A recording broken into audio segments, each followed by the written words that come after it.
Il y a longtemps, j'ai vu un film où le protagoniste mourait et allait au paradis. Un paradis à lui né de ses souvenirs, rêves et désirs. C'était une petite maison sur la colline, entourée de vastes étendues d'herbes vertes printanières, parsemées de fleurs de toutes les couleurs. Aujourd'hui, il a rencontré un couple vivant dans leur propre paradis, dans leur vie réelle. Ils sont entourés d'espeletia dans les landes de Trujillo. Sa petite maison, construite à la main, incarne le rêve que Juan chérit depuis longtemps. Un paysan qui s'est efforcé de vivre loin des structures et des paradigmes sociaux. Depuis son jeune âge, il savait que son avenir serait loin de la ville et près de la montagne. Ceci est une vidéo très spéciale. Installe-toi confortablement et profite des beautés qu'offre le Riesito.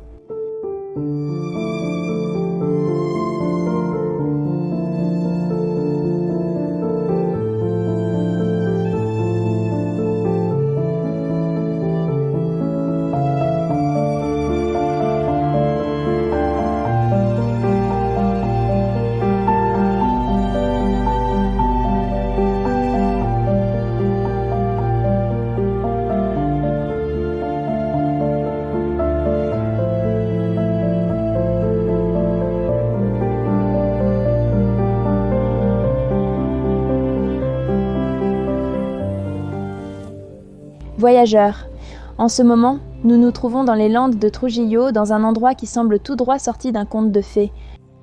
Ce n'est pas notre première vidéo sur Los Santos et Los Sabios. Si tu n'as pas vu la première, tu peux la regarder après. Je vous garantis que ce que nous allons vivre aujourd'hui va être magnifique. Cet endroit est plein de promesses. Vous voyez, je dirais que c'est un joyau caché, c'est-à-dire le secret le mieux gardé de l'état de Trujillo. Quand on a publié dans notre story Instagram « Qu'est-ce qu'on nous recommande de faire à Trujillo ?», Aaron, le fils de Monsieur Guan, qui est le propriétaire de cette petite ferme, nous a écrit « Cette petite ferme, je ne sais pas comment décrire toute la beauté qui nous entoure. Et il y a 28 ans, ce monsieur a mis les pieds ici pour la première fois et il l'a appelé El Riesito. Lorsque nous avons demandé le nom du plateau, il nous a répondu El Riechito, car il n'avait tout simplement pas de nom. Et bien sûr, c'est parce qu'il y a une rivière qui borde l'endroit, ainsi qu'une petite vache et un cheval. Non. Même si tu dis petite ferme ou petite exploitation, elle fait 400 hectares, c'est-à-dire que c'est énorme. Tout ce que vous voyez lui appartient, mais le plus beau, c'est que rien n'est clôturé. Les animaux sont en totale liberté. Et il dit que même s'il est le propriétaire de ces terres, elles devraient être protégées et constituent un patrimoine pour le Venezuela. Nous sommes entourés par la steppe parsemée d'espeletia partout. C'est magnifique et sans aucun doute, rien de ce que nous avons filmé ne lui rend vraiment justice. Rien de ce que nous montrons ne rend justice à cet endroit. Pour contempler cette beauté, il faut venir, c'est tout ce que je peux vous dire pour le moment. Nous allons vous montrer tout ce que nous pouvons, depuis le travail de ce monsieur jusqu'aux installations qu'il possède. Comment nous passons la journée ici ? C'est à vous de décider, alors restez jusqu'à la fin de la vidéo. Et si vous n'êtes pas encore abonné, c'est une très bonne occasion de le faire. Et aussi de rester pour regarder, parce que ce qui vient, c'est la paix, la sérénité et une relaxation absolue. Je suis Valeriza, pour ceux qui ne me connaissent pas. Et moi, je suis Emmanuel Vieira. Et ensemble, nous formons Dos Locos de Viage.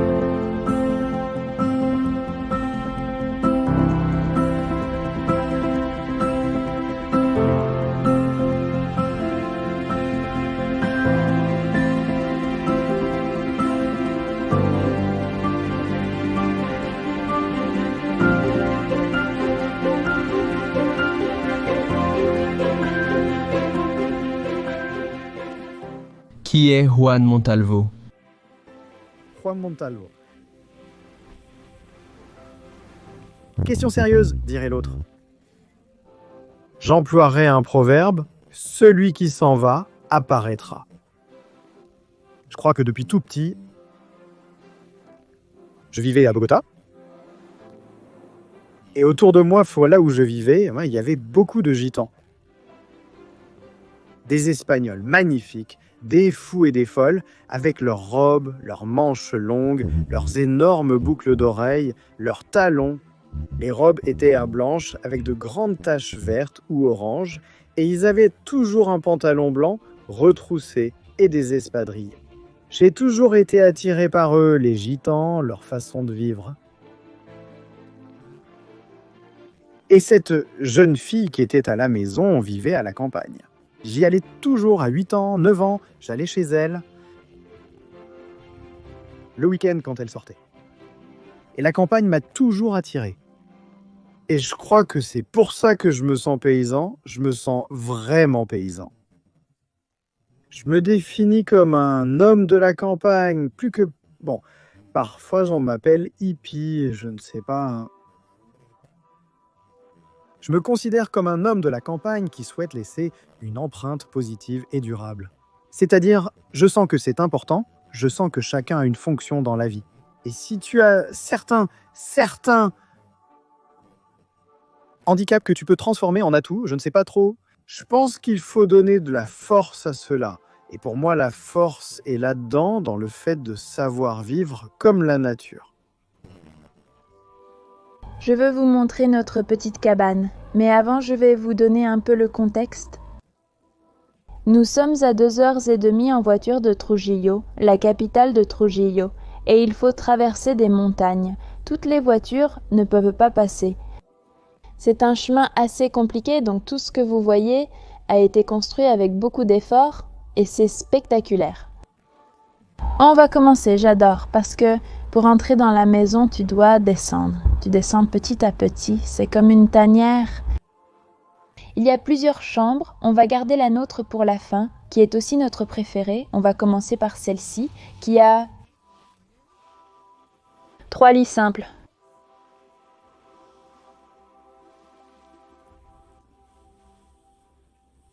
Ici, nous avons le lavabo.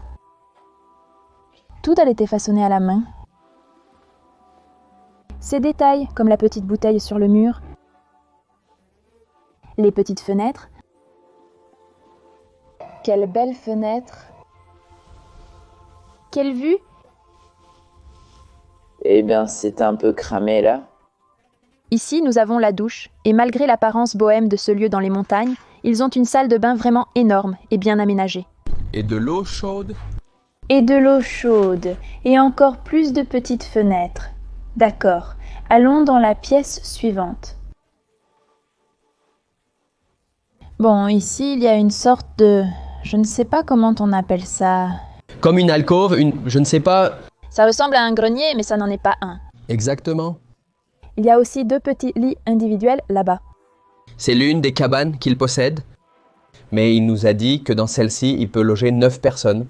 Voici le salon. Par ici, nous avons une autre pièce qui peut être transformée en chambre, mais quand ce n'est pas une chambre, c'est aussi une autre partie du salon. Il y a une cheminée, et croyez-moi, elle est nécessaire la nuit.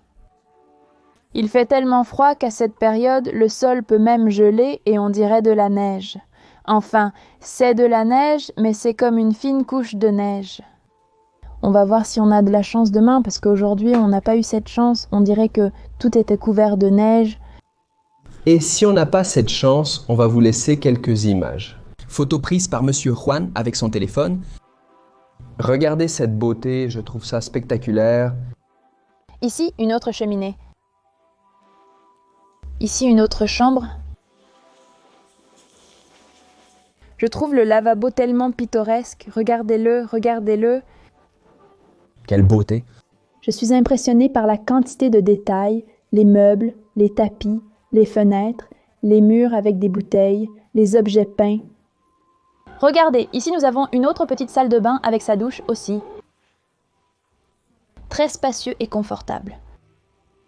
Ils ont l'électricité, en fait l'électricité n'est arrivée qu'il y a 3 ans. Ils ont dû l'amener parce qu'évidemment, dans cette zone, il n'y avait rien. Et c'est un vrai luxe d'avoir l'électricité ici. Et maintenant, allons dans notre chambre. Regardez cette porte, comme elle est jolie. Bienvenue, c'est un peu en désordre parce qu'on dort ici. Ici, nous avons le petit lit et il y a beaucoup de couches superposées. Parce que quand on vous dit qu'il fait froid, c'est vraiment le cas. Regardez, 1, 2, 3, 4, 5 et 6. Et avec toutes ces couches, il n'est même pas nécessaire de mettre une combinaison ou quoi que ce soit. Tu peux dormir sans vêtements et tu seras quand même bien au chaud. Ici, nous avons le lavabo, la salle de bain. Ce que j'adore dans cette salle de bain, c'est la fenêtre. Mais ce qu'on aime le plus dans cette chambre, c'est qu'elle a ce balcon. Ici, on boit notre café du matin. Et je vous avoue que j'ai un peu pleuré en voyant ce paysage si unique. Je n'avais jamais été dans un endroit aussi magnifique. C'est certainement dans mon top 5 des plus beaux lieux. Et je n'exagère pas vraiment. La caméra ne lui rend pas justice. Quand on regarde, on peut constater l'abondance de détails. Toutes les montagnes qui forment une vallée, les espélétias, les pins, les vaches. Je suis aussi d'accord que cette vidéo ne lui rend pas justice. En fait, je pense qu'aucune photographie des montagnes du Venezuela ne peut exprimer la beauté de l'endroit. Et surtout nos émotions, parce qu'il y a la beauté montrée ou exprimée. Ce que l'on voit devant ses yeux est autre chose que l'on ressent en étant sur place.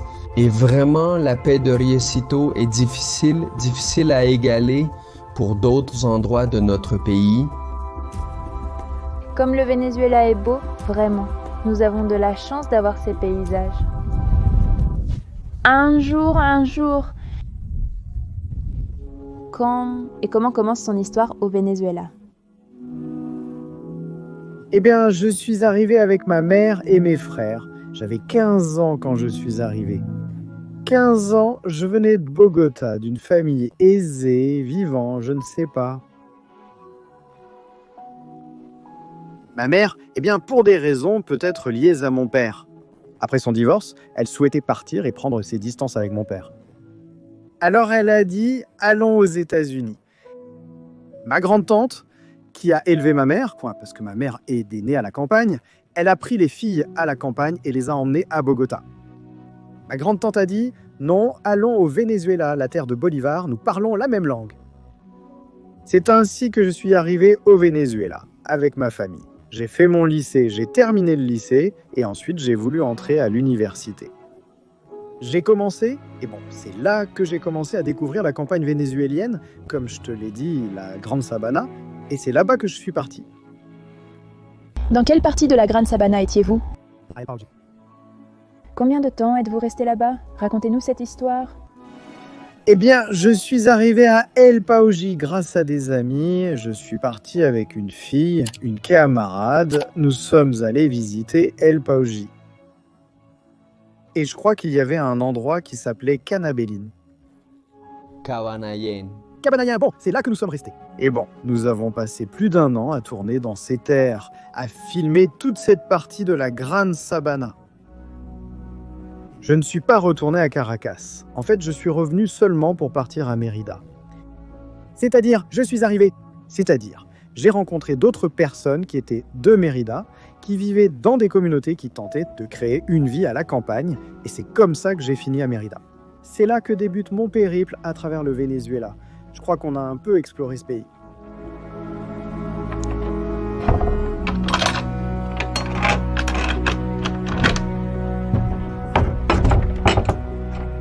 Et nous sommes en train de fermer pour évidemment vous montrer l'ingénierie rurale, non pas parce que c'est dangereux, absolument pas, mais parce que c'est vraiment, vraiment génial. Bonjour mon amour, bonjour petite vache. Quand tu arrives pour la première fois à Riecito,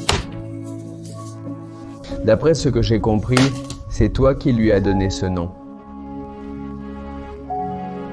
Ok, nous sommes venus avec Gabriela, la mère de mes garçons. Nous habitions à El Pochito, Bocono, sur une montagne, après avoir quitté la colonie Tobar de Petaquiri.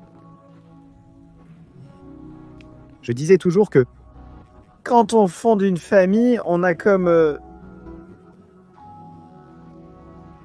un vrai devoir d'élever, de protéger, d'aider à grandir, d'accompagner. Mais il arrive un moment où je pense que les enfants partent pour une raison ou une autre, parce qu'ils ont passé leur baccalauréat, ils vont à l'université, Et j'ai toujours que j'allais devoir commencer à me retrouver moi-même. À un moment donné, j'ai pensé partir avec les Kobe à Santa Marta, en Colombie, avec des indigènes qui vivent dans leur propre communauté. C'est là qu'un ami est apparu et m'a dit « Je connaissais déjà le Riesito. Vivant à Bocono, j'étais déjà monté ici, c'est cette ferme. Il n'y avait rien, mais il y avait des truites, et c'est là que j'ai commencé à monter. On amenait des gens pour visiter, je ne sais pas. Et quand je voulais partir pour la Colombie, José arrive et me dit « Bon, on va acheter l'endroit, alors. » J'ai accepté, mais je me suis demandé dans quoi je m'embarquais. J'arrive au petit ruisseau où il y a de l'eau, assez pour toute une vie, et je crois que c'est ce qui m'a beaucoup séduit quand je suis venu ici. C'était il y a... Je crois que ça fait déjà environ 12 ans qu'on est ici au Riesito, 12 ans. Et comment est née l'idée de construire la première petite maison, puis la deuxième? Et raconte-nous un peu tout ce que... La construction a impliqué? Exactement. D'accord. Nous, bien sûr, moi je venais déjà du Pochito, d'une ferme. Nous sommes arrivés là il y a 28 ans. Nous avons commencé à construire notre maison. Les gens montaient pour voir ce que nous faisions. Alors bon, ils restèrent un peu comme ça. Les gens se demandaient ce que ces fous faisaient à construire une belle maison. Gabriela avait les cheveux longs, moi aussi. Ils se demandaient ce qu'on faisait. Et les gens montaient, alors le petit café, le thé, tout ça. Un jour, la sœur de Gabriela lui suggéra d'ouvrir un restaurant, car elle cuisinait très bien. Nous avons commencé avec la maison, le restaurant, puis nous avons commencé avec la grande maison, ensuite la buanderie, puis une autre petite maison pour vivre en attendant. Quand je me suis vraiment installé ici, ensuite l'atelier, c'est-à-dire on commence des choses. Par exemple, si tu as besoin d'un atelier, tu as besoin... Et maintenant, voilà, c'est ma maison, ma petite maison. Enfin, après 12 ans, mais elle est petite. Et qu'est-ce que vous avez ici dans votre ferme? Qu'est-ce qu'on peut trouver?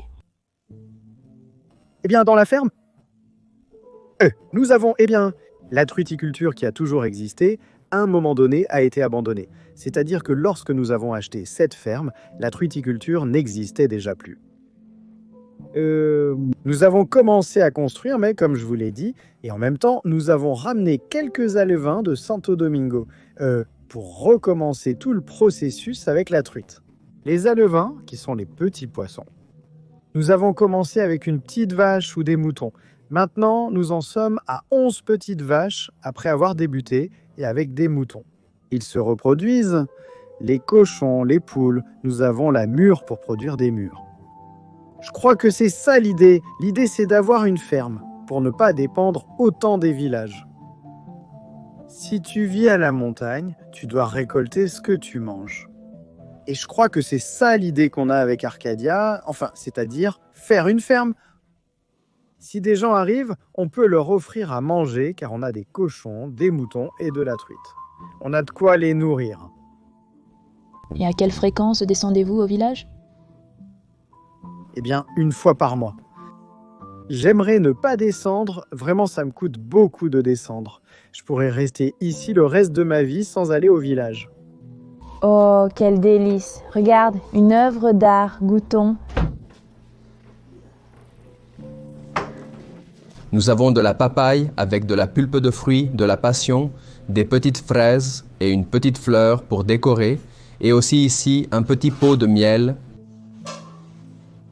Oh, que c'est beau! Tu sais que le miel, c'est vraiment bon quand il est épais.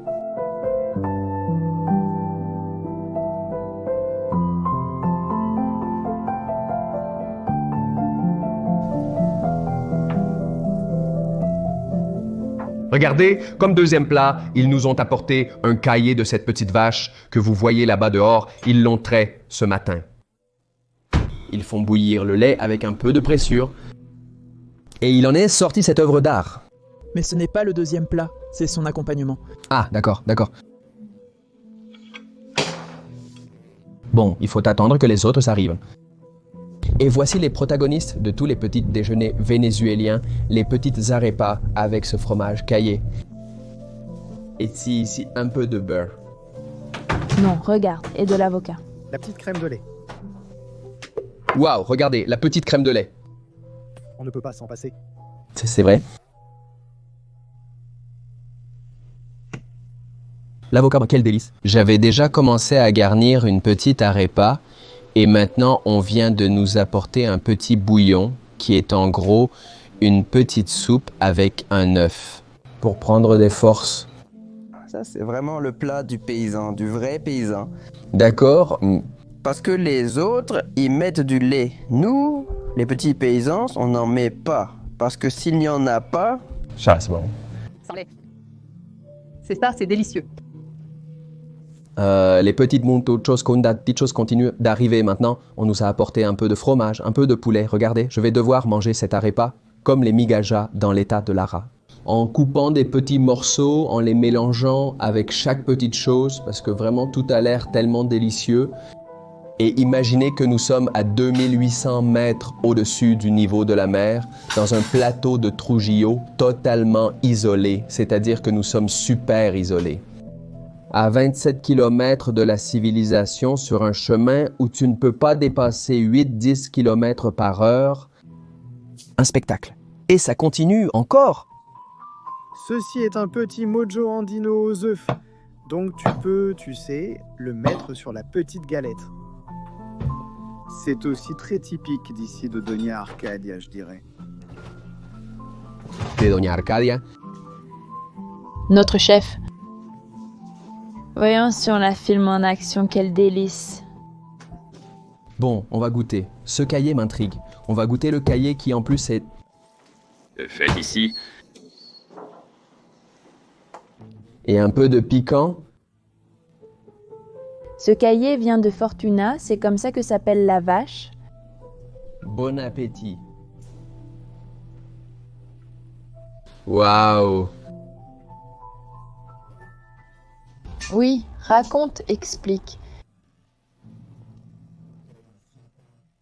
Crémeuse, clément, cosalé, sastano, c'est comme un fromage à la crème, mais avec beaucoup plus de texture. Ce n'est pas aussi lisse que le fromage à la crème. C'est salé et avec l'arepa comme ça, tout simple. C'est divin. Et le petit piment n'est pas très fort, mais il a beaucoup de goût, donc ça donne, regardez, la touche parfaite. Maintenant, goûte ça. Je n'avais jamais vu ça. Moi non plus. C'est la première fois. C'est comme un periquito, mais assez léger à première vue. Eh bien, essayons, voyons. Oh là là, quel désastre. Mais c'est divin. Divin, ça a vraiment ce goût-là. Ça a le goût d'un periquito délicieux, j'adore. Après ce délicieux petit déjeuner, nous allons vous montrer cette deuxième petite cabane qui sert d'espace commun, de restaurant, de salle à manger, un peu de tout. Par ici, il y a une cheminée que nous avons utilisée hier soir à notre arrivée, c'était merveilleux. Et par ici, il y a la salle à manger avec une autre cheminée, là-bas au fond. Bien sûr, tout est entouré de fenêtres avec une vue spectaculaire sur la campagne. Et ici, c'est la cuisine, là où la magie opère, où Madame Arcadia fait des merveilles de ses mains. Elle nous apporte les œuvres d'art que vous avez vues là-bas. Vous la rencontrerez aussi bientôt. Admirez la beauté de cet endroit ouvert, levez les yeux vers les magnifiques vitraux colorés. Non, quel spectacle!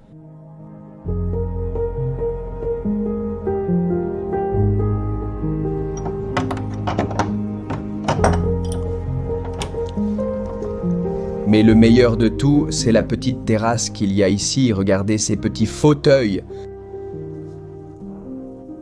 Des hamacs et ici un espace pour contempler. Et ici, eh bien cet espace pour contempler, en fait hier soir, on a vu tout ce ciel étoilé. On va essayer de vous le filmer aujourd'hui parce que hier on est arrivé très fatigué, on a fini de faire la vidéo précédente et on a décidé de juste contempler et de profiter de ce paysage magique. Regardez, Juan nous disait qu'ici, comme il n'y a pas de clôture ni rien, les gens entrent comme chez eux. Et un groupe de paysans est entré, ce sont des chasseurs, mais ils attrapent les poissons à la main. Ils n'utilisent ni filet, ni hameçon, ils vont dans les petites trous de la rivière, y mettent la main et sortent le poisson. C'est fou.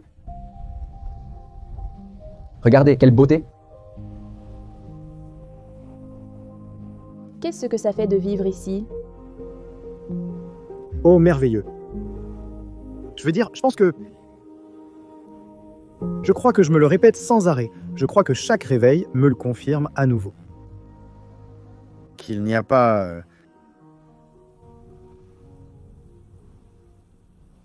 Je ne sais pas. Il n'y a aucun doute. Il n'y a rien. Là, c'est comme une vie constamment active, c'est-à-dire à produire. Je dis toujours que c'est comme de la magie. C'est-à-dire le fait que...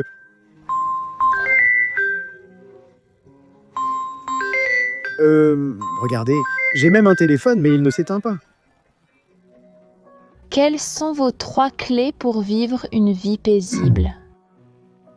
Les 3 clés, je pense que ce sont... Je crois qu'un... Je ne sais pas dans quel ordre, mais bon, c'est créer, manger et dormir. Je pense que si dans la vie... Je l'ai réussi, je crois, pendant de nombreuses années. Je crois que depuis que je suis parti à la campagne, je suis un gars qui ne se couche pas tard. Il n'y a pas de temps pour veiller tard, donc. Sinon, tu finis fatigué. On veut te coucher, on veut se lever et prendre un bon repas. Et puis le fait de faire constamment, il y a toujours quelque chose à faire, même si c'est un petit quelque chose, comme poser quelques pierres ou fertiliser une plante. Il y a toujours quelque chose à faire. Et je crois que dans la vie, c'est comme ça, c'est l'essentiel. Le reste, je dis toujours, ça c'est aussi une expression, que c'est comme à côté pour cette réalité, pour ma réalité. Je comprends que le monde a des milliers d'histoires, mais pour moi, ce sont les 3 choses importantes dans la vie. Nous avons pu parler avec certains des paysans qui viennent de Cabimbu, un plateau de Trujillo qui se trouve à 3200 mètres au-dessus du niveau de la mer. Et ils sont arrivés ici à moto par des chemins totalement ruraux en 2 heures depuis leur petite ferme jusqu'à celle-ci. Et nous allons voir si nous pouvons les filmer pendant qu'ils essaient de sortir les truites. C'est vraiment une pêche artisanale mais spectaculaire, c'est-à-dire quelle habileté il faut avoir pour pouvoir attraper un petit poisson à la main. Non, non, ah.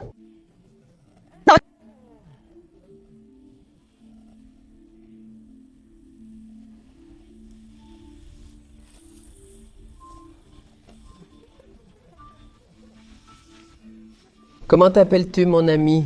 Edson, tu vas en manger plus car tu en as pris plus. Quel âge as-tu, Johan?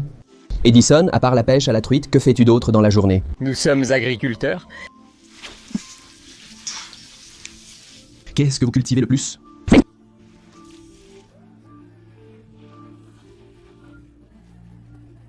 Par ici, on voit les petites vaches.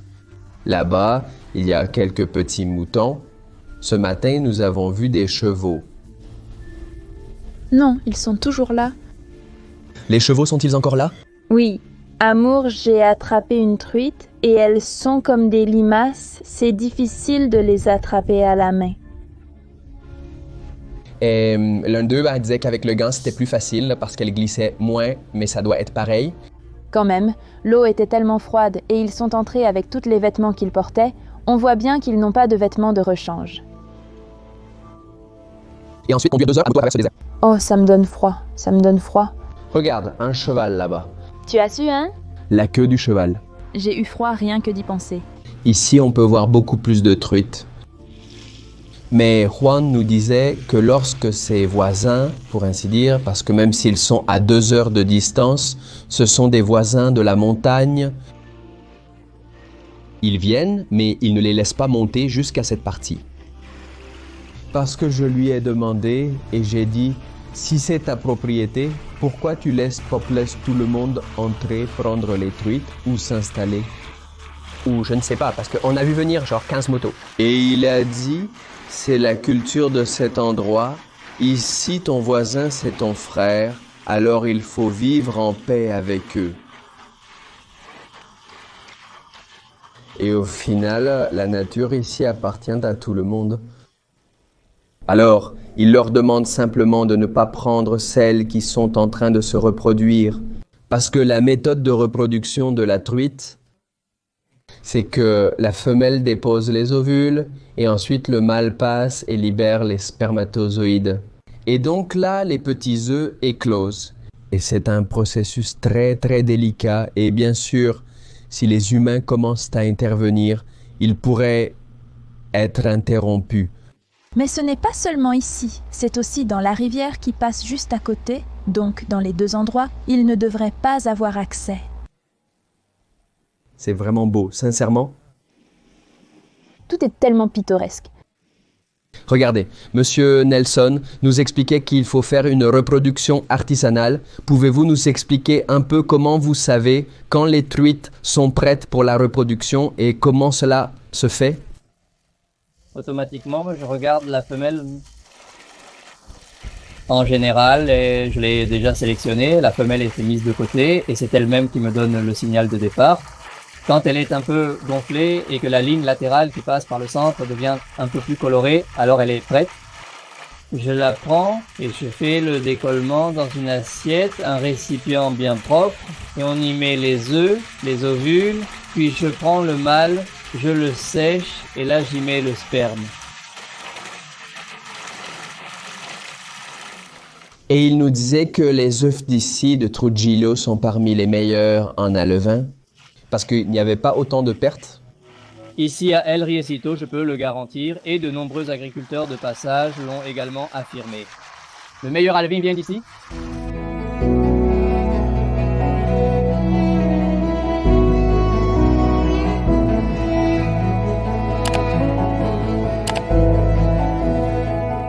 Ici, Don Juan, Il va nous montrer.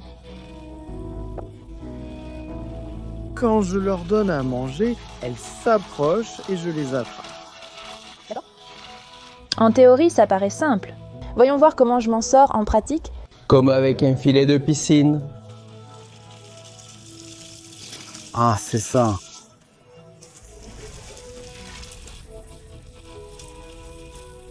Ici, nous en avons deux. Mais on ne les remet pas, c'est ça?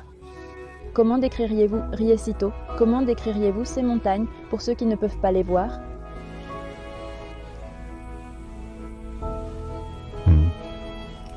Comment décrirais-je le Riecito?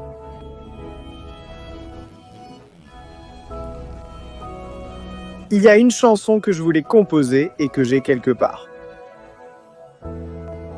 qui dit que dans les montagnes, entre les forêts, les rivières, le foyer et le feu,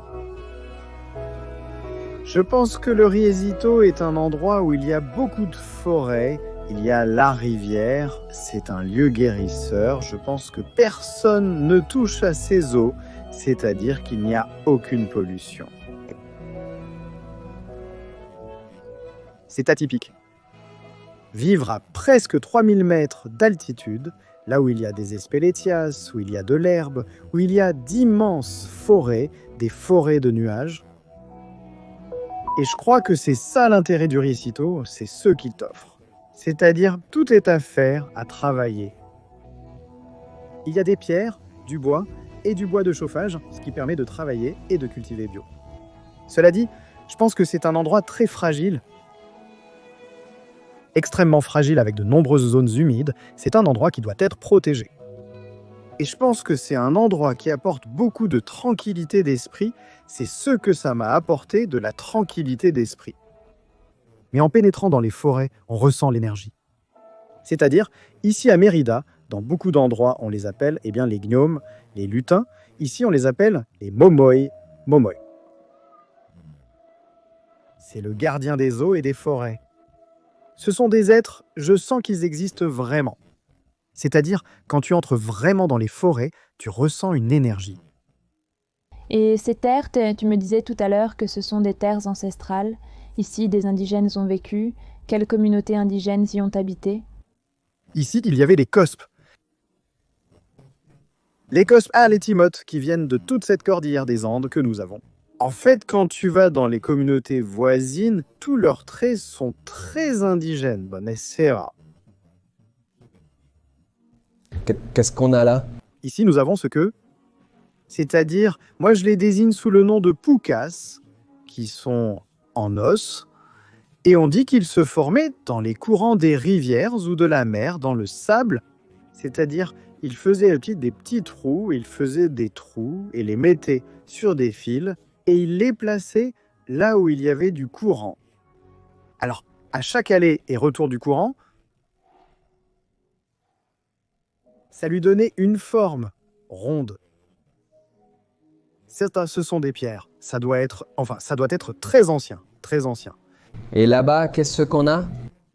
Et ici, nous avons des pectoraux. Ce sont des pectoraux que je ne connais pas, enfin, Valdemar. Qui est ici, je ne sais pas. Bon, je ne suis pas chercheur ni rien de ce genre, mais je sais que c'est parmi les aigles.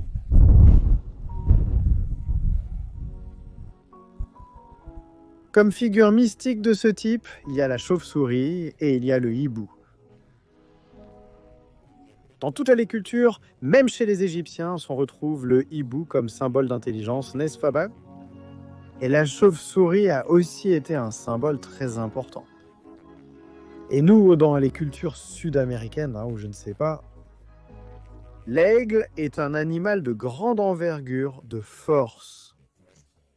C'est-à-dire, imagine les milliers d'années qu'une pièce peut avoir, ou 1000, ou plus de 500 ans. Nous le savons avec certitude. Cela était porté par les indigènes sur la poitrine pour indiquer leur hiérarchie. Selon le niveau de la hiérarchie. Pectoral. Cette pierre s'appelle acérina. Elle peut être transparente, c'est-à-dire celle-ci en a seulement un peu, mais néanmoins, elle a une certaine transparence. Demain, vous demanderez à Gabriella de vous montrer celui qu'elle a fait et vous verrez la transparence. Et ça, c'est une figure, imagine cette figure. Nous sommes dans cette lande peuplée par les cospes.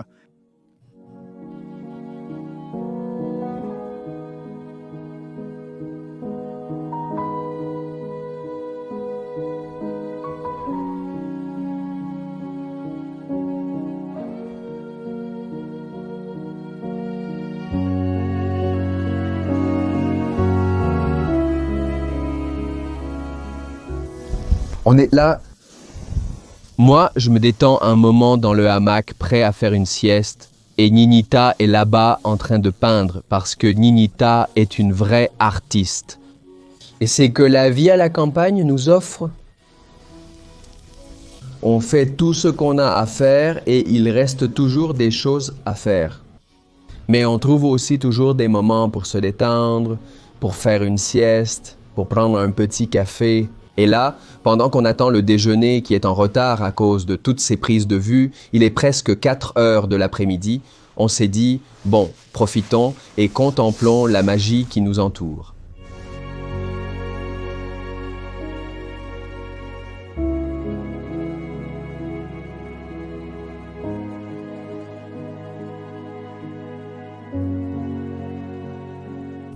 Je veux vous présenter Madame Arcadia, la créatrice de tous ces plats délicieux que nous avons goûtés. Comment allez-vous? Bien, merci. Quand êtes-vous arrivé à la ferme, Doña Arcadia? Oh, moi. Il y a environ 10 ans. Je suis arrivé pour aider Juan. Par période ou par jour? D'accord. Je venais quelques jours et ainsi de suite, et c'est comme ça que je suis resté. Oui, eh bien, je travaillais à Bokono, dans un kiosque de noix de coco fraîches. D'accord. Oh. Et donc j'ai quitté ce travail et je suis venu ici. Et la vie ici, à la ferme, comment la décrirais-tu? Pour moi, c'est vraiment merveilleux. Tellement merveilleux que j'y passe 3 ou 4 jours à chaque fois et ce lieu me manque déjà, c'est fantastique. Et ma fille me dit, maman, mais pourquoi? Je lui dis, eh bien parce que je ne supporte plus la chaleur, j'ai besoin d'être là-bas. Et puis, tout ce qu'il y a de magique là-bas. En plus de Juan, bien sûr! C'est tellement beau d'être être ici et tout, et avoir Juan comme compagnon, c'est merveilleux aussi. Et qu'est-ce que Doña Arcadia nous prépare aujourd'hui? Je voulais garder la surprise, mais c'est un petit cochon à la sauce tomate de Tamarillo.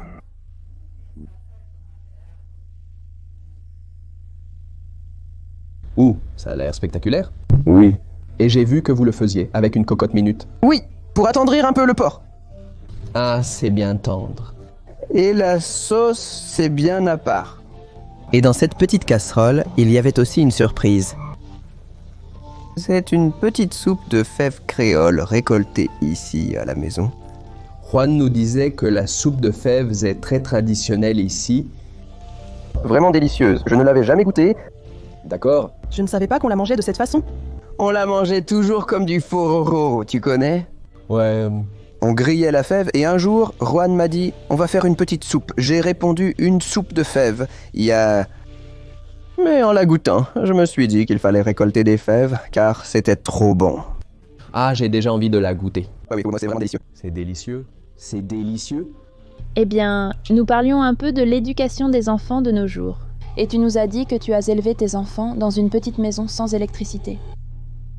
Et ma question est, comment as-tu fait? Comment a été cette expérience d'élever tes enfants en pleine nature, sans électricité? Et combien de temps es-tu resté sans électricité? Eh bien, je crois que nous avons vécu environ 6 ans sans électricité. Les enfants. Eh bien, nous vivions dans une ferme, c'était à la lumière des lampes à pétrole, on était dans toute cette ambiance, bon, le feu de bois. Eh bien, les enfants allaient à Feyalegrea à Mérida, dans une école qui se trouvait à environ 40 minutes de la montagne. Mais j'ai l'impression que c'était comme ça. Eh bien, à un moment, ils rentraient de l'école, je ne sais pas, et puis la télévision et tout ça. Alors, nous, eh bien, il n'y avait pas d'électricité, enfin, mais bon, il y avait la ferme, il y avait les jeux à la ferme. Je ne leur ai jamais dit « Regardez, on va travailler, on va se casser le dos ». Je leur disais que leur priorité était d'étudier, et c'est ainsi que nous avons vécu à Mérida. Nous sommes ensuite arrivés dans une autre ferme à Petakir. Mais c'était toujours loin. Les écoles entières étaient souvent éloignées, nécessitant parfois plus d'1 heure de trajet. Mais je sens que mes garçons, à un certain moment, vers l'âge de 12 ans, ils remettaient un peu en question toute cette histoire de vie isolée, je ne sais pas. Le fait de les descendre à 7 heures du matin, de les remonter à 1 heure de l'après-midi, voilà. Et puis leurs camarades, je m'imagine à 12 ans sur la place d'un village, parce que c'était toujours comme ça dans les villages, tu vois, et dans les montagnes, non? Alors oui, ils le confrontaient. Aujourd'hui, ils expriment eux-mêmes leur grande reconnaissance. L'apprentissage de la vie sans électricité a été merveilleux. On partageait et grandissait ensemble, c'était une chose que j'ai toujours dite. Pas seulement moi. En tant que parents, nous sommes déjà formés. C'est-à-dire, c'est une évolution en famille, c'est-à-dire, nous devons tous nous asseoir autour d'une table, grandir tous ensemble, avec l'interaction, avec tous les problèmes qui peuvent survenir dans une famille. Nous sommes en train de grandir et continuerons de grandir. Alors, je remercie aussi le bon Dieu que cela me soit arrivé, que j'ai pu élever mes enfants sans trop de bêtises. Eh bien, en fait, on disait justement qu'aujourd'hui, la solution la plus facile quand un enfant pleure, c'est de lui donner le téléphone, de lui donner l'iPad et de le laisser s'amuser sur les écrans. Et en même temps, on les éloigne de la possibilité d'inventer un jeu, de se connecter avec d'autres enfants, de s'ennuyer. Eh bien, ce mot que tu viens de dire, l'ennui. Et j'ai l'impression que nous sommes en train de donner. C'est-à-dire, ils s'ennuient s'ils n'ont pas leur téléphone. Maintenant, je pense aux petites têtes qui sont en train de se former. Qu'est-ce qu'on est en train de former? C'est-à-dire, on est en train de former une génération très névrosée ou qui recherche le plaisir immédiat. Et je ne suis pas psychologue, rien de tout ça, Mais la vie m'a appris que c'est à cet âge-là qu'on commence à former une personne, non? C'est-à-dire que c'est une éponge. Alors, j'ai l'impression que certains pays commencent à réguler tout ça. Les téléphones, où ils interdisent de donner ce type de téléphone aux moins de 18 ans. C'est un problème vraiment grave, et je ne sais pas si on arrivera, je ne pense pas qu'on arrivera à arrêter ces choses-là. Mais je crois quand même qu'il peut y avoir un moyen de... Il est important que les gens prennent conscience de leurs responsabilités en tant que famille, si nous voulons avoir une génération sérieuse. Je sens qu'elle est très intense, enfin très mal élevée. C'est le mot. Nous ne sommes pas encore parents, mais nous aimons beaucoup écouter tout ce qui concerne l'éducation des enfants. Et j'écoutais un neuroscientifique qui disait que l'ennui est très important dans la vie, parce que lorsque tu t'ennuies, il arrive un moment où cela devient de la contemplation, à ne rien faire. Ton esprit commence à réfléchir. Et beaucoup des grandes découvertes de l'humanité ont été faites dans cet état. Dans cet ennui... Par exemple, Newton était sous un arbre en train de contempler le paysage. Soudain, il a vu une pomme tomber et s'est demandé « Pourquoi tombe-t-elle vers le bas ?» Cette question peut sembler évidente, comme si elle allait tomber vers le haut.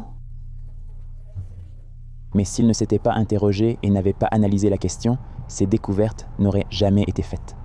La loi de la gravité et toutes les lois qui en ont découlé. Alors, c'était très intéressant et j'ai dit à Edma « Quand nous aurons des enfants, je veux aller vivre à Margarita. » Conclusion.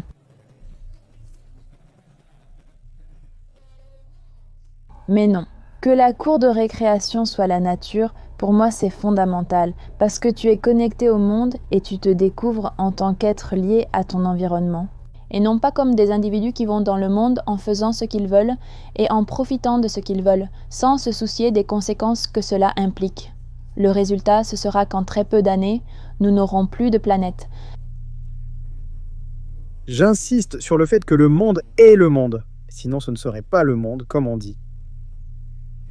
C'est imparable. Mais je te le disais, je pense que l'origine de l'être humain, qui est l'amour, c'est la sensibilité. C'est-à-dire, nous ressentons tous cela. C'est-à-dire, nous le désirons tous. Maintenant, que se passe-t-il de nos jours? Si les garçons restent enfermés dans leur chambre, même si nous voulons qu'ils en sortent, ça va être difficile.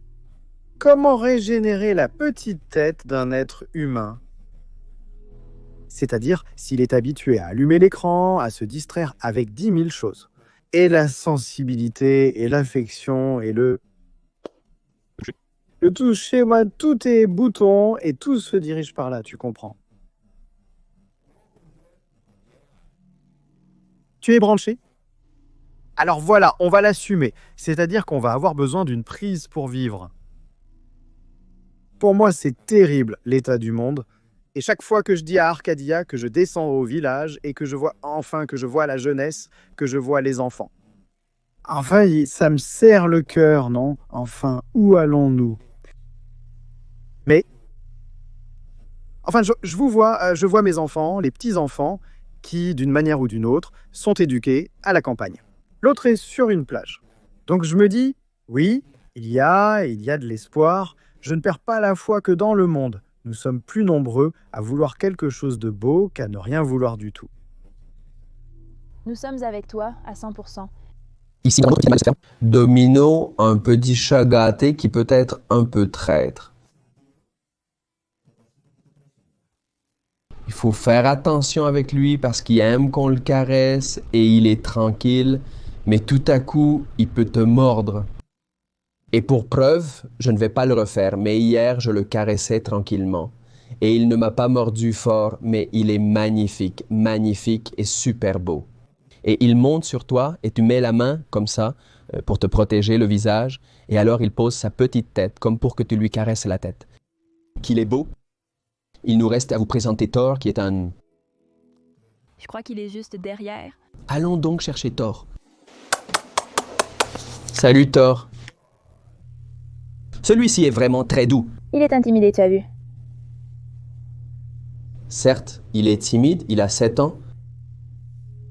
Il nous a dit qu'il avait quelques petits problèmes aux pattes parce qu'il boite un peu. Mais c'est une beauté.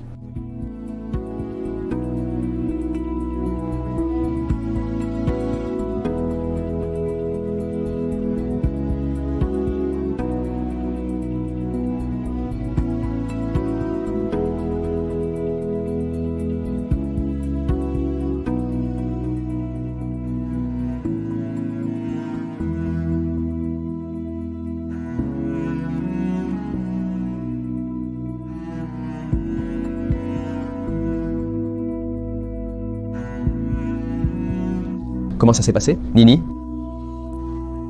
Regardez, je ne savais vraiment pas où nous allions. Ça m'arrive presque toujours. On nous dit « Oh, on a un endroit super génial, viens le découvrir ».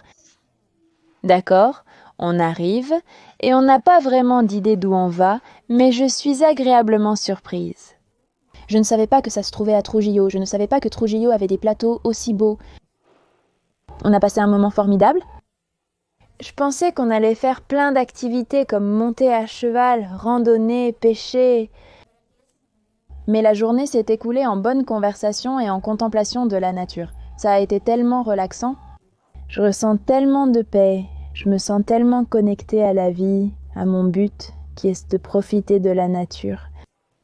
Je crois que c'est ça, mon but dans la vie, me connecter chaque fois que je peux à des endroits comme celui-ci. Et ça m'impressionne de voir qu'il y a des personnes indépendantes qui décident d'aller à l'encontre du système et de créer un style de vie totalement différent de ce que, en tout cas pour moi, je considère comme commun, n'est-ce pas? Qui disent « Regarde, il n'y a pas besoin de beaucoup de technologie, juste le strict nécessaire. Tant que je peux manger et être en paix, je vais bien. » Et je sens que de plus en plus, je tends vers ça, comme si mon quotidien m'enveloppait dans trop de consumérisme. Je suis sur les réseaux sociaux et je vois une nouvelle voiture, je vois de nouvelles maisons, je vois, je ne sais pas, de nouveaux vêtements, des tendances, et je me dis « Waouh, c'est génial !» Mais ensuite, je viens dans ces endroits et je me dis « Mais il n'en faut pas beaucoup pour être heureuse. » Parce que je crois qu'avec cette voiture, ou avec cette maison, ou avec ces vêtements, je vais atteindre cette paix que j'obtiens seulement dans ces endroits où, regardez,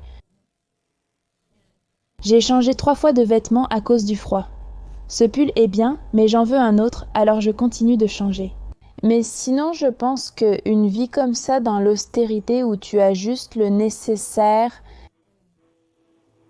Laissez-vous surprendre par ce que le jour vous apporte. C'est là que réside la véritable paix. Et attention, je ne critique pas les gens qui rêvent d'avoir une nouvelle voiture. Probablement que je suis aussi cette personne. Mais je sens que dans ma quête de cette Valérie épanouie,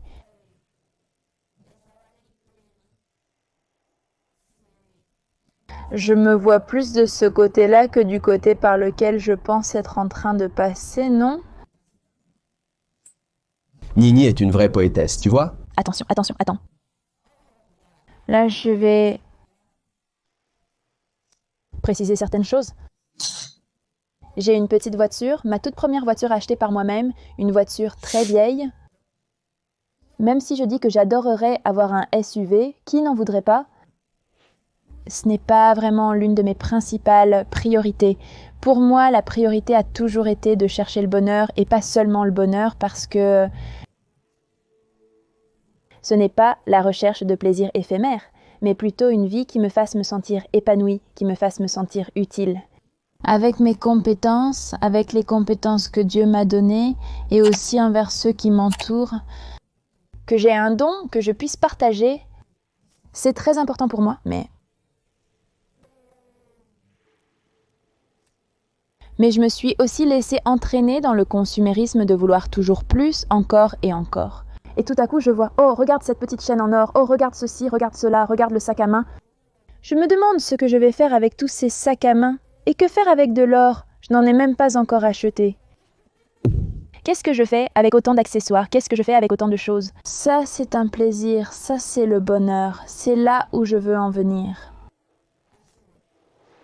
Oui, je crois que je suis vraiment une hippie. D'un coup, je vais commencer à léviter. Nini. Tout d'abord, je pense que nous avons déjà partagé certains des dons que Dieu nous a donnés, comme le pouvoir de la communication. Parce que parler devant une caméra, c'est très difficile pour nous, ce n'est pas une tâche facile et tout le monde ne peut pas le faire.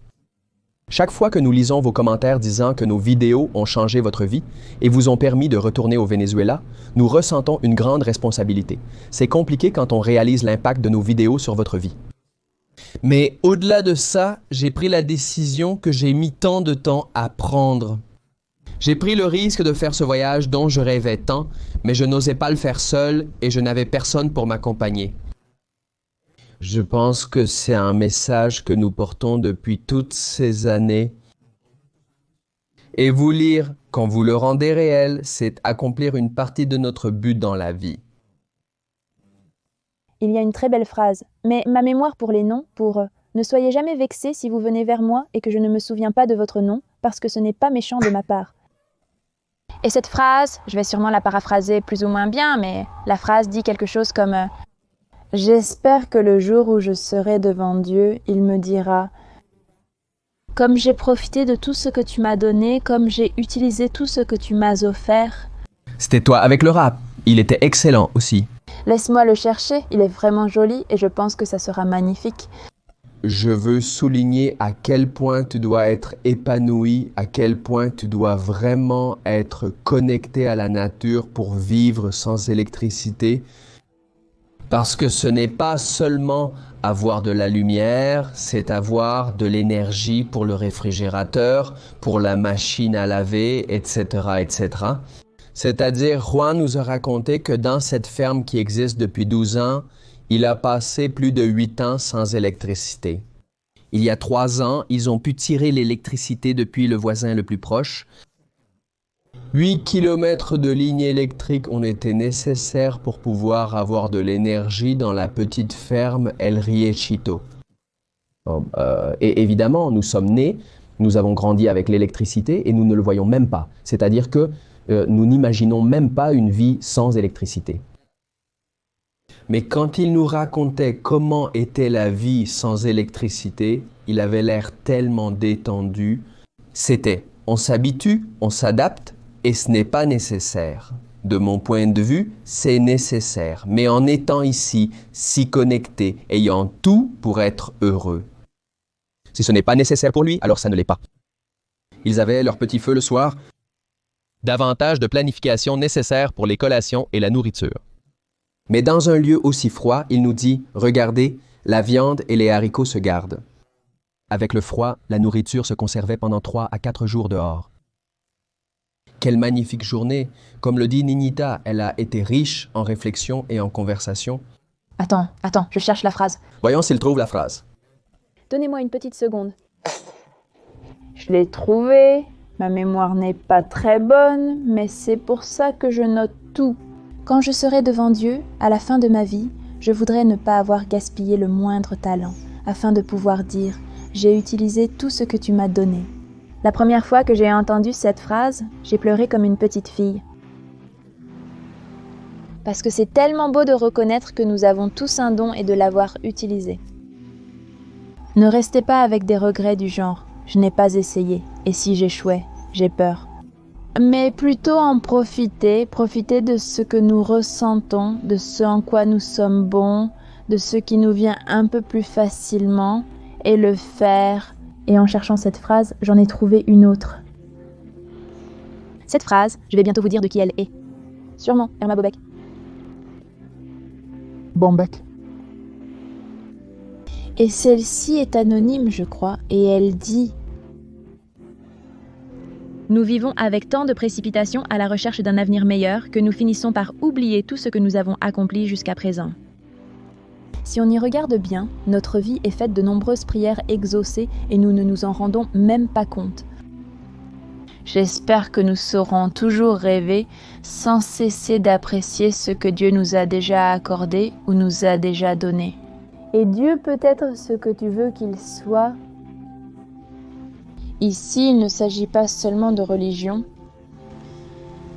Mais quand on se rend compte qu'on a accompli beaucoup de choses, mais qu'on demande toujours plus, et quand on analyse et qu'on se dit « Waouh, regarde tout ce qui m'a été accordé », on vit dans la gratitude et non dans l'attente de quelque chose de plus, encore et encore. C'est être dans le présent plutôt que de regarder ce qui nous manque pour le futur. Je veux souligner quelque chose que Juan nous a raconté quand la caméra n'était pas allumée. Et pour moi, c'était quelque chose de très puissant parce qu'il disait « C'est beau de vivre le présent, mais pas le présent comme un temps, pas passé, présent, futur, mais voir ta journée comme un présent, c'est-à-dire un cadeau de Dieu. » Alors, quand on commence à vivre dans la gratitude pour le présent, on ne s'inquiète plus autant de ce qui va se passer demain. Ni de pourquoi j'ai fait ce que j'ai fait hier, avec le regret, avec l'angoisse de « est-ce que j'atteindrai mes objectifs à la fin du mois ?» C'est-à-dire, je pense que tout dans la vie doit être un équilibre. On ne peut pas non plus être des hippies qui oublient le travail, la famille et tout ça pour partir vivre à la campagne. Ou alors, si tu es comme Juan, oui.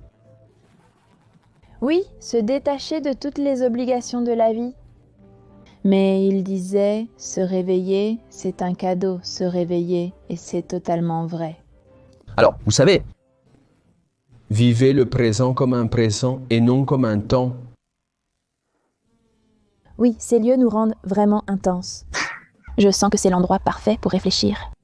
Pour comprendre beaucoup de choses. Et peut-être que tu es dans ton lit et qu'est-ce qui arrive à ces gens ? Mais je t'invite à chercher ces connexions qui sont très puissantes et t'alignent avec ton chemin. Celui que tu as décidé de prendre, celui que tu as décidé de parcourir. S'il vous plaît, regardez par là-bas. Regardez quelle beauté comme le ciel est en train de se peindre. Et là-bas au fond, on peut apercevoir la teta de Nikitao. C'est beau, c'est le nom populaire, mais son nom indigène est le Pic Musi. C'est le point le plus élevé de l'état de Trujillo, à 4006 mètres au-dessus du niveau de la mer. C'est comme un petit sommet qu'on voit là-bas au fond. On dirait un sein. On dirait un petit téton, oui. Si quelqu'un qui regarde cette vidéo souhaite venir, comment peut-il faire ? Eh bien, maintenant, tu sais, mes enfants m'appellent maintenant quelque chose comme le technologue de la campagne. Ils disaient en quelque chose comme ça, eh bien, je pense que nous avons déjà un téléphone, c'est-à-dire nous pouvons par téléphone, je crois que mon fils a, ou l'un d'eux a sur Instagram, quelque chose sur Riesito. Bon, et ici nous sommes ouverts. Je suis vraiment ouvert à ce que les gens viennent et découvrent cet endroit. Je pense que c'est un endroit très sain.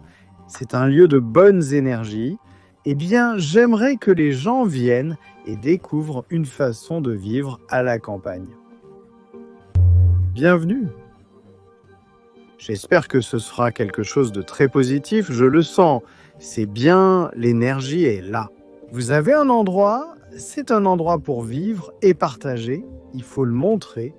Et bienvenue, je le dis à tous, bienvenue. Merci Juan. Merci Juan.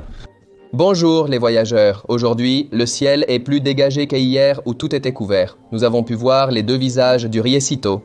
Aujourd'hui, c'est notre dernier jour dans cet endroit. Il nous reste encore une activité à faire avant de partir, mais ce ne sera pas tout. Dans notre voyage à travers l'état de Trujillo, il nous reste encore quelques aventures à vivre, alors restez avec nous. Si vous n'êtes pas encore abonné, faites-le car beaucoup de contenu est à venir. Regardez cette beauté, comme ils chouchoutent les touristes qui viennent leur rendre visite. La première assiette de fruits, un petit jus naturel. Ici, nous avons un délicieux petit café. Ceci n'est que la première partie du petit déjeuner.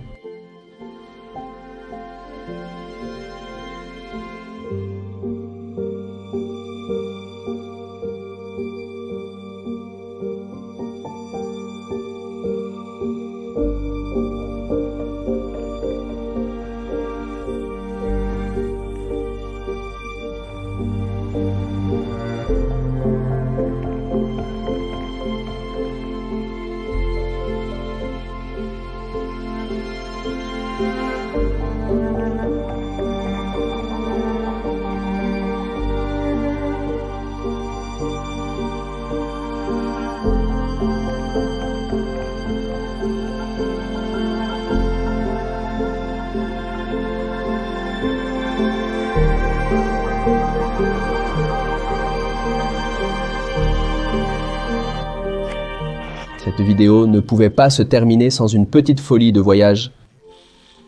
Et nous sommes allés à la rivière. Tout a commencé parce que j'ai proposé de mettre les pieds dans l'eau. Allons mettre les pieds dans l'eau pendant 5 minutes. C'est très bon de s'exposer à de courtes périodes de douleur, parce que ton corps combat, ou plutôt... Il apprend à se régénérer. Il apprend à se réguler. Il ressent la douleur et est averti au début, te poussant à vouloir abandonner. Mais ensuite, il comprend que tu es calme et il arrête d'envoyer cette douleur intense dans tout ton corps. Maintenant, nous allons le faire pour tout le corps. Une cryothérapie, enfin, ce n'est pas le terme exact. Oui, cryothérapie, bien sûr. Une cryothérapie. Et à quelle température est cette eau? Je pense que c'est peut-être autour de 8 degrés. Je peux seulement vous dire que je ne sens déjà plus mon pied. Moi non plus. Je ne sais même plus si j'ai un pied. Oh, quelle douleur! D'accord, vas-y, on y va. 1 minute. Non, chérie, je ne peux pas faire ça. Allez. Je ne peux pas, chérie, je ne peux pas. Allez. Je ne peux pas. Enfin, je peux me tremper un peu. Allez. Non, je ne peux pas. Vas-y, vas-y.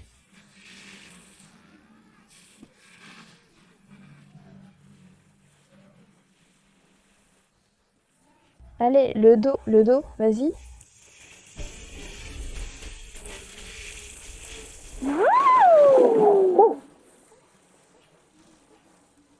Après ce bain d'eau très froide, nous sommes retournés dans la salle de reproduction des truites pour voir comment la femelle pond ses œufs, comme ils prélèvent aussi le sperme du mâle, et donc ils réalisent là le processus de reproduction artificielle.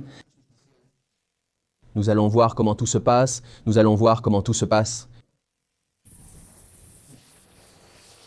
Regarde cette beauté.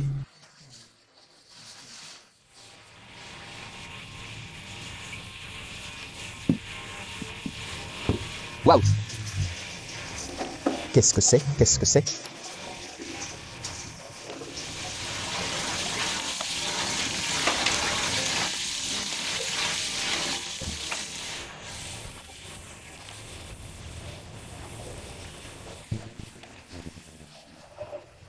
C'est le caviar.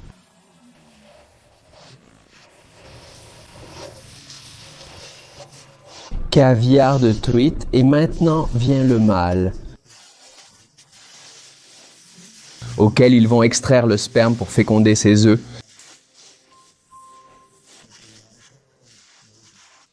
Regardez, d'abord on presse le mâle en l'air pour lui retirer l'urine, puis il ne reste que les spermatozoïdes.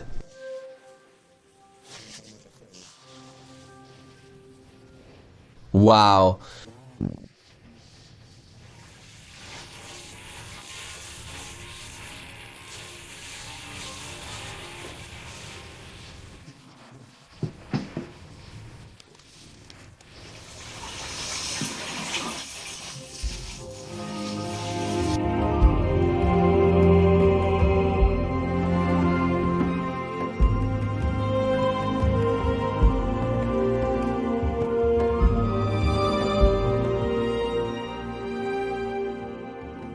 Nous voici à la fin de cette aventure. Pour être honnête, ce n'est pas un endroit pour tout le monde.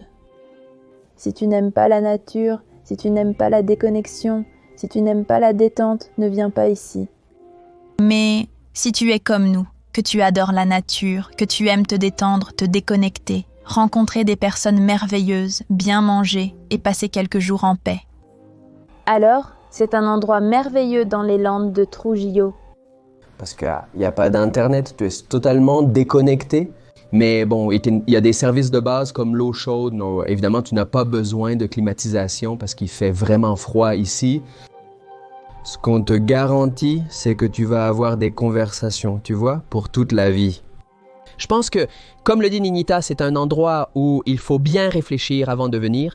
Mais si vous décidez de le faire, je vais vous donner les prix. Ils sont de 40 à 80 $ par personne, incluant le petit déjeuner ou si vous voulez le déjeuner, si vous voulez le dîner et évidemment l'hébergement. Ils incluent aussi la prise en charge au village.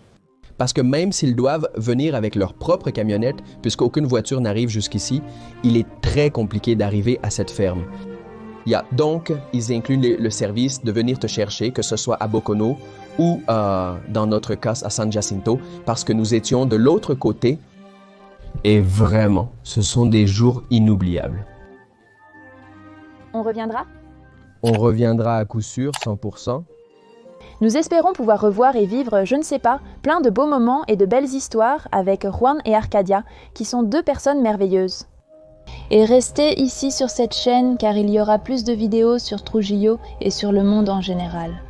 Si vous n'êtes pas encore abonné, Ikes, faites-le maintenant. On se retrouve dans la prochaine vidéo.